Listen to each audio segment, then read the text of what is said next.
Sa atong pagkaymugso ng kalibutan, gikalawaan at tangdaan sa suliran. Ang suliran mo'y kabahin sa itong inadlang panginabuhian. Aba na doon ay suliran nga dili mo mapasan nga ikaw ra. Nagkinahanglan kag katabang nga pagpad, kinang kagayag na mo'y mulamdag sa imong unahuna. Ug tungod niini, natawag kini nga atong tulumanon nga nag-uluhan. Kini ang akong suliran. Kini ang akong suliran. Mga minugbong duwa nga matapos lang sa usa ka hugna. Mga kinutlog gikan sa mga suwat sa mga minahal namong tigpaminaw. Busa kung aduna kamoy suliran nga naggumon karon sa inyong galamhan. Suwata ka na og ipadala ning atong tulumanon. Kini ang akong suliran. Aron kabuhatan ka na og duwa sa kahanginan og pagatambagan sa mga bulawanong hunahuna. Kini ang akong suliran. Kini ang akong suliran.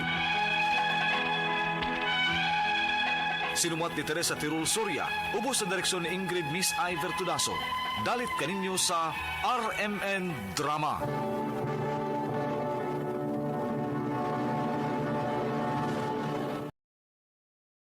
Recorded by X Thunder Gaming.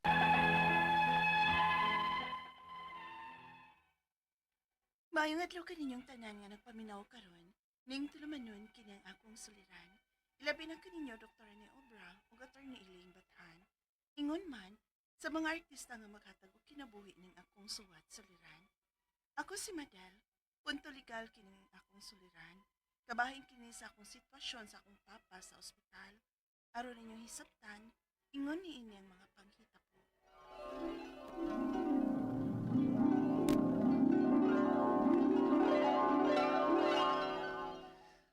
Grabe ha, kainit, oy.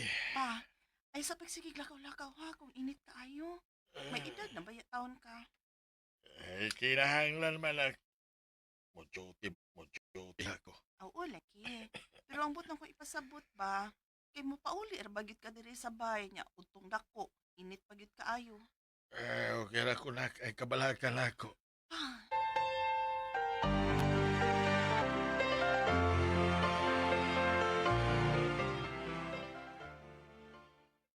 Maayo kay na uli na di ay ka. kahit git kinig-us papa. Oh, may pauli yun. Ginoo ko. Oh, ma? Ma? Tama ka ni mong papa. Masa may nahitabo, ma? Nakuyapan si papa nimo. Unya napantok ang iyang o. Unsa? Ay, tana. Tado na to siya sa ospital. Tabangin mi ninyo. Tabang! Emergency! Daoy, busy man kaayo mga doktor nak. Wa man gyud ni tagad nato. Tabang in taon. Tabang. Nakabayan na ka mo down payment? Oh, Down payment? Oo. Wala gingon sa taga-hospital ganina. Kung wa matagad ang usa ka pasyente. oh, Unsa? Unya, unsa naman lang anak ron? Namali naman tog laing ospital. oh. Unsa?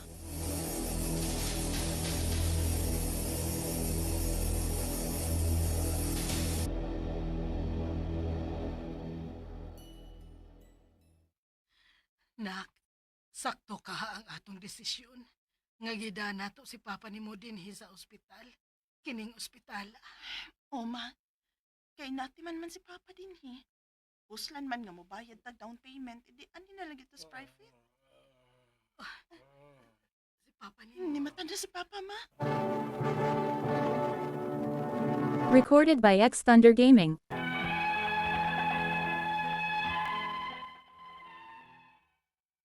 Nalipay gyud mi nga ni mata na si papa o giingnan mi nga pwede naming makagawas kung makabayad nami sa ospital. Pero na problema mi kay wa pa may pangbayad. Unya, Nak, pangayo na lagtabang sa gobyerno para naatay pambayad. Dili man makapaigo ang atong kwarta. sige ma, ako na limulihok anak.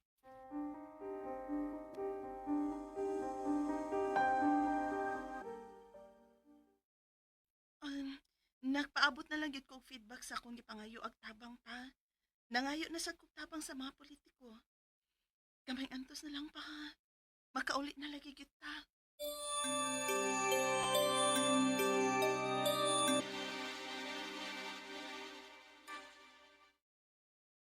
Madel. Sayop man lagi ni ang spelling sa pangan ni Papa nimo. Hala, pwede pa ba ka na mausab dito, no?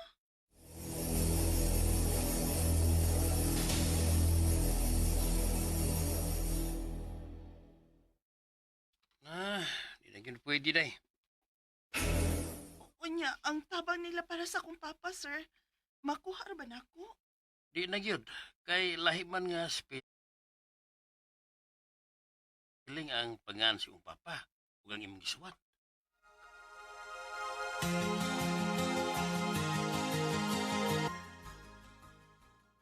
Unya, unsaon naman lang ani ron, Madel? Ma, di ba pwede man ta mo perma o waiver para makagawas ta? Makigsapot lang gud ta. Dili man dako kaayo ang atong bayranan. Maong dili pwede og waiver. Mahini anhi ganina. O kinahanglan ko nung mabayad yun kuno ta. Kay kung dili gyud nila pagawason si Papa nimo. Unsa?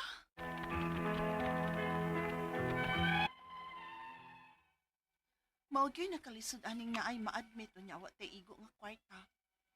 Ang akong mga pangutana mao kining mosunod.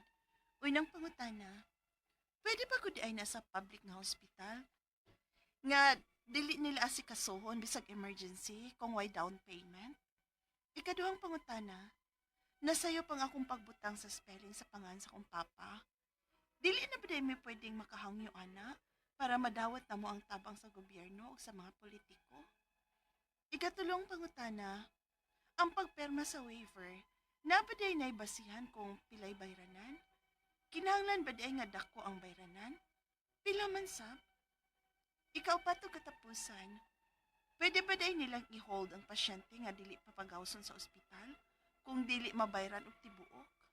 Palihog, tabang yung tambagi ko. Kini ang akong soliran. Madal.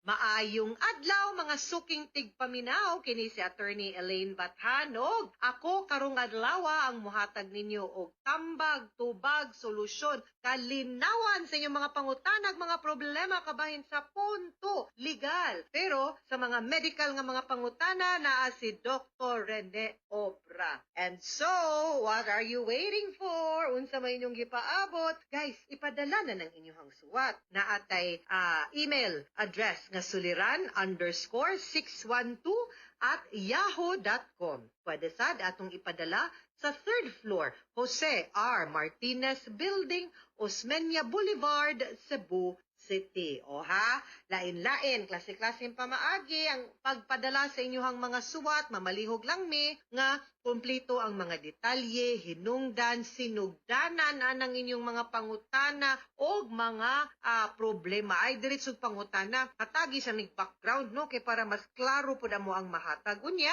we will appreciate it kung inyo ming pahibawon o taga-asa mo para makibaw po ming dok. Uy, ug ato ang mga artistas kahanginan, makibaw mi ug asa-asa na ninaabot ang ato ang drama all over the world na bayata. Alangan, dili ra sa radyo, mapaminaw ning atong programa guys. Naas YouTube, naas Facebook, mo na a big thank you sa mga naminaw nato live o naminaw nato online. And magpasalamat po ko sa mga likers nako o followers sa Elaine Tantengco Bathan o sa Attorney Elaine, The Law and Me by Attorney Elaine Bathan. Palihog lang tag-like o follow. Thank you kayo guys. Letter sender, tawago na to nga pangalan nga si Madel. Wa siya musultig taga-asa siya. Iyahang papa na amantos ospital. So una niyang mga pangutana guys, no? Pwede ba gud di ay na sa public nga hospital nga dili pwedeng asikasuhon bisan og emergency kung walay down payment agoy. Kung public hospital manggani pwede ang private, public hospital na ba? Maubitaw nang natay public hospital kay natay mga kabos nga mga igsuon nga dili maka-afford og pribadong hospital and obligasyon man sa atong gobyerno nga mo provide og medical care no sa iyahang mga citizens. So dili taw na pwede nga dili asikasuhon labi na kung emergency. Kinsa man ni oy taga-asa man ni wala ba ta kibaw taga-asa ni si Madel. Ikaduhang pangutana, nasayop ang akong pagbutang sa spelling sa pangan sa kong papa. Dili na ba day mi pwedeng makahangyo ana para madawat namo ang tabang sa gobyerno ug sa mga politiko. Ngano gud uy spelling ramana? Pwede ra gyud na makorrekted kinsay nag-ingon nimo ana gapataka lang, gatinapulan. Dili gusto mo usab sa record. Pausab ang ganing birth certificate nga sayon nga permanente pa na nga record kana pa bang record sa ospital o para ayuda na unsa. Wrong ha, ngano ne, kinsa ka ning tawhanan ne, ngano magingon-ingon kang dili pwede, nga pwede man. Ikatulong pangutana, ang pagpirma sa waiver naa ba di ay naibasihan kung pilay bayranan? Kinahanglan ba di ay nga dako ang bayranan ug pila sad? Dili man kanang ang pagpirma sa waiver magdepende man nagpilay bayranan gyud pod. Wa man ay giingon nga naay limitasyon, no? So wa ko kasabot din gikan nang giingon nga basihan og pilay bayranan, no? Dapat kuan ra gyud na siya. Dapat pilay amount sa inyong waiver mo na siya. Pilay bill ninyo sa bayranan sa ospital. Ikaupat og katapusang pangutana. Pwede ba day nilang i-hold ang pasyente nga dili pagawson sa ospital kung di mabayran og tipuok? Kibaw ka, daghan na kayo ming cases ana nga dili ba gyud na pwede. Pa-promissory note gyud na siya or otherwise ma-illegal detention na siya, pwede ta maka-file og habeas corpus ana nga pagawson ang lawas sa una na ni mga case gi-file anang inana. Dili gyud pwede, no? Kay labi na kung public hospital